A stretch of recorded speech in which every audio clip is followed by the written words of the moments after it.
Bonjour, le cours qu'on va faire aujourd'hui, on va parler du bâton de Moshe. Maté Moshe, le bâton de Moshe. Il faut savoir que dans toute la Torah, le bâton de Moshe, on le retrouve 12 fois. Dans Parashat Shemot, on voit le bâton de Moshe au moment qu'Akadosh Baruch Hu se dévoile à Moshe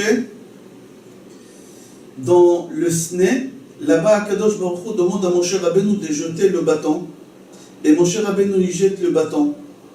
C'est une fois. Dans Parashat Va'era, on voit le bâton là-bas 4 fois. Dans Parashat Bo, on voit une seule fois. Et dans Parashat Beshalach, on voit encore 4 fois. Dans Parashat Korach, on voit encore une fois le bâton de Moshe. Au moment qu'ils ont dit que tous ils vont mettre leur bâton, toutes les têtes des tribus, ils vont mettre le bâton et ils vont le mettre dans le Mishkan. Et c'est lui qui va fleurir, c'est lui qui va être le chef. Et c'est là-bas où on a vu encore le bâton de Moshe. Et la dernière fois dans Parashat Rukat, on voit encore le bâton de Moshe au moment qu'il n'y a pas d'eau. Akadosh Baruch Hu dit à Moshe Rabbeinu de parler au rocher. Et Moshe, il frappe le rocher avec le bâton. Total, on voit que le bâton de Moshe, il était rappelé dans la Torah pendant 12 fois. La question qu'on se pose, d'où il vient ce bâton-là? C'est quoi l'histoire de bâton de Moshe? Dans Pirkei de Rabbi Eliezer, Perek Mem, là-bas c'est marqué que Rabbi Levi dit que ce bâton, Kadosh Baruch Hu, il l'a créé vendredi, avant Shabbat. Il y a une Mishnah dans Pirkei Avot, je pense le 5e chapitre, c'est marqué là-bas Asara Dvarim Nivreu Be'erev Shabbat. On va les citer tout à l'heure. Il y a 10 choses qu'Akadosh Baruch Hu il les a créées juste avant Shabbat. Quelques minutes avant Shabbat, Akadosh Baruch Hu il a créé 10 choses. Et parmi ces 10 choses qu'Akadosh Baruch Hu il a créées, Akadosh Baruch Hu aussi il a créé le bâton de Moshe. Le bâton de Moshe, Akadosh Baruch Hu, il l'a créé avant Shabbat et il l'a donné à Adam Arishon au moment qu'il était au paradis. Et Adam Arishon, il a travaillé la terre au paradis avec le bâton de Moshe. Adam, il a passé à Chanoch. Chanoch, il a passé à Metushelach. Metushelach, il a donné à Noach. Noach, il a transmis à son fils Shem. Shem, il a transmis à Avraham Avinu. Avraham Avinu a transmis à Yitzhak. Yitzhak, il a transmis à Yaakov. Yaakov, il a transmis à Yosef. Yosef, il a pris avec lui ses bâtons. Au moment qu'il s'est trouvé en Égypte, il a gardé ce bâton avec lui. Au moment que Yosef il est mort, tous les Égyptiens, ils ont rentré dans la maison de Yosef et chacun, il a pris quelque chose. Yitro, il a trouvé ce bâton et il l'a pris pour lui. Il s'est sauvé avec Midian. Et au Midian, il a pris ce bâton, il l'a planté dans son jardin, parce qu'il ne comprenait pas ce qui est marqué dans ce bâton. Là-bas, il y a une marloque, et tout à l'heure, on va dire, il y en a qui disent que c'était marqué là-bas, les Aseret Hamakot Berachet Tevot, Datzach Adash Be'achav. On va dire ça tout à l'heure, seulement j'ai fini, qu'est-ce qu'il dit, Pirkei de Rabbi Eliezer.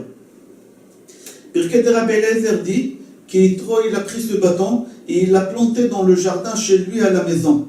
Et personne au monde, il a pu arracher ce bâton. Personne au monde. Personne au monde, il a pu lire ce qui est marqué là-bas ou comprendre ce qui est marqué là-bas. Au moment que Moshe Rabbeinu, il est rentré chez Yitro à la maison, il est rentré dans son jardin, il a vu le bâton.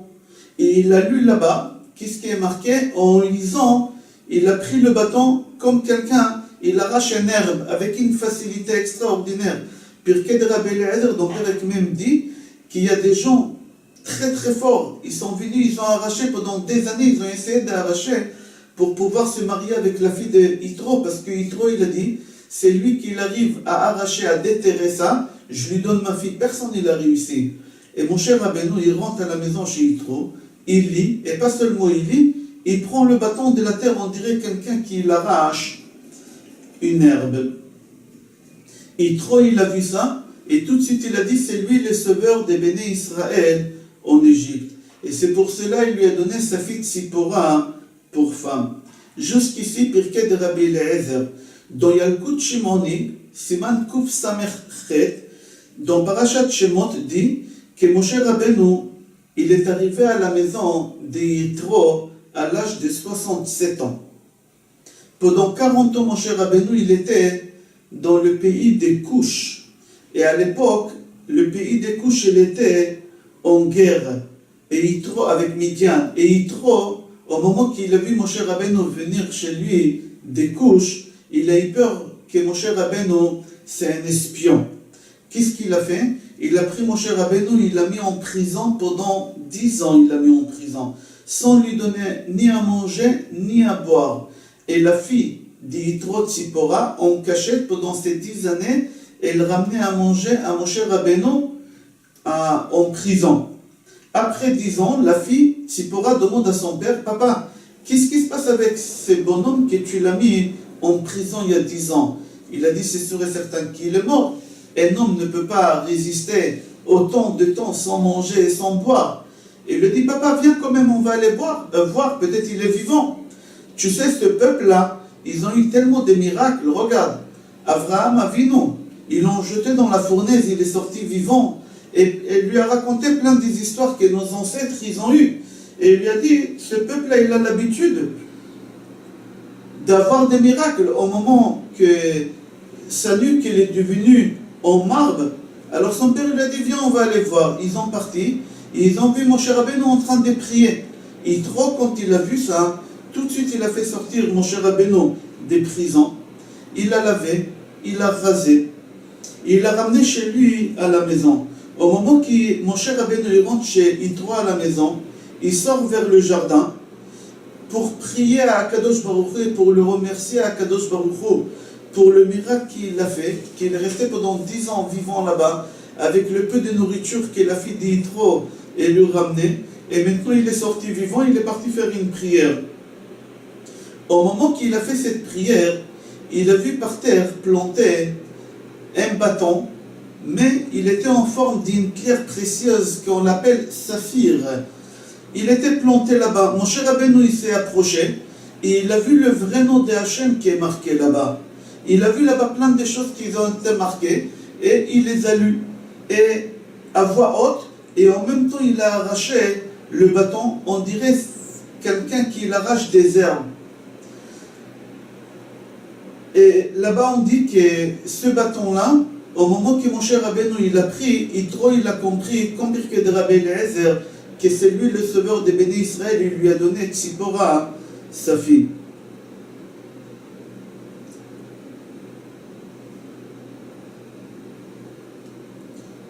Dans la Gemara, c'est marqué, Amar Rabbi Yehuda, concernant le bâton. Amar Rabbi Yehuda. Rabbi Yehuda dit, Mishkalo shel hamate haya 40 se'a. Le poids de ce bâton-là, il pesait 40 se'a. Et il était fait snapirion, c'est une pierre précieuse, saphir, comme ça c'est marqué. Et les 10 plaies, ils étaient gravés sur lui. Datzach adash be'achav. Akadosh Baruch Hu, il a dit à Moshe Rabbeinu, c'est ça le code des 10 plaies que tu dois faire en Égypte. Rabbeinu Yonatan ben Uziel dit que sur le bâton, c'était pas marqué seulement les 10 plaies. Aussi, c'était gravé là-bas le vrai nom de Hachem qui se compose de 72 lettres. C'était marqué aussi là-bas les 10 plaies, les 4 patriarches, les 6 matriarches, Sarah, Rivka, Rachel, Léa, Zilpa et Bilha aussi, ils étaient marqués là-bas, et les 12 tribus. Jusqu'ici, c'est Rabbeinu Yonatan ben Uziel. Maintenant, dans la Torah, on n'appelle pas le bâton de Moshe bâton, comme c'est marqué Makel chez Yaakov Avinu. Chez Yaakov Avinu, c'est marqué Ki bemakle avarti et Yarden. Makel. Et ici, c'est marqué Maté. Pourquoi? On répond parce que Maté, ça veut dire guider. Avec ce bâton-là, Moshe Rabbeinu, il a réussi à faire guider les yeux de Béné Israël vers Akadosh Baruch Hu, vers leur Père qui se trouve dans le ciel. C'est pour ça qu'on l'appelle Maté, Maté Lachon Hataya, guidé. et pas bâton, comme c'est marqué, comme il fallait l'appeler, c'était un vrai bâton. Mais on ne l'a pas appelé bâton, on a changé le nom parce que le but de ce bâton-là, de Yitro, de Moshe Rabbeinu, c'était pour faire guider les yeux des bénis Israël vers Hachem. Venez, on va lire la Mishnah dans Maxime de nos pères, 5e chapitre, je pense. C'est marqué comme ça. Asarat varim nivreu be'erev Shabbat ben hashmashot.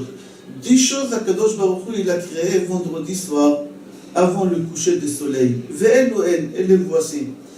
Pi haaretz, la bouche de la terre. Pi habe'er, la bouche des puits. Et pi haaton, et la bouche de l'ânesse. L'ânesse de Balak. Maintenant, dans Parashat Balak de Bilam. Maintenant, on ne va pas rentrer maintenant pi, 3 fois pi, d'après la Kabbalah, c'est un nom d'un ange très important. C'est pas pour rien, c'est marqué les 3 qui sont côte à côte, pi à Be'er, pi à Aretz et pi à Aton. On continue, la 4e chose, Akeshet, l'arc-en-ciel. Haman, la manne qu'on a mangé pendant 40 ans dans le désert. Amaté, le bâton de Moshe. Achamir, le petit ver de terre que Shlomo HaMelech il a construit, Yerushalayim et le Beth Amikdash avec. Aktav, l'écriture, la façon d'écriture qu'il était écrit, les tables de la loi, c'était miraculeux. Hamirtav, les tables de la loi, etc. Vous allez voir là-bas. On pose la question pourquoi Kadosh Baruch Hu il a créé ces choses-là avant Shabbat. Kadosh Baruch Hu il avait 6 jours avant Shabbat, avant que Shabbat rentre pour pouvoir créer ces choses-là. Pourquoi Kadosh Baruch Hu il a attendu vraiment au dernier moment pour créer ces choses? Le Meiri répond qu'Akadosh Baruch Hu il a créé les choses que les Juifs, que les bénis Israël, ils vont avoir besoin une seule fois, pas 2 fois. Akadosh Baruch Hu il a créé le monde entier pour tout le monde. Et ça a duré pendant 6 jours. Et pour tout le temps, jusqu'à la fin jusqu'à la fin de la venue de Mashiach, jusqu'à la fin des 6000 ans. Et pourquoi juste avant Shabbat? Pour nous montrer que même Shabbat elle-même, elle a été créée que pour les Juifs. Un goy qui fait Shabbat, Chayav Mita, il faut le tuer. Un goy, il n'a pas le droit de faire Shabbat comme c'est marqué ou Bemnuchato lo ishkenu arelim. Akadosh Baruch Hu il a créé les 10 choses juste à côté de Shabbat pour dire ces 10 choses c'est que pour les bénis Israël et Shabbat aussi c'est que pour les bénis Israël. C'est pour ça qu'Akadosh Baruch Hu il a attendu au dernier moment pour créer ces choses-là. Il y a une autre réponse, il y en a qui disent les choses qu'on les a utilisées une seule fois et pas 2 fois, Akadosh Baruch Hu il les a créées vendredi avant Shabbat. Voici l'histoire de bâton de Moshe, d'où il vient, comment Moshe l'a retrouvé et pourquoi on l'a appelé Maté. Je vous souhaite bracha ve'atzlacha, besorot tovot, yeshuot benechamot et kol tov.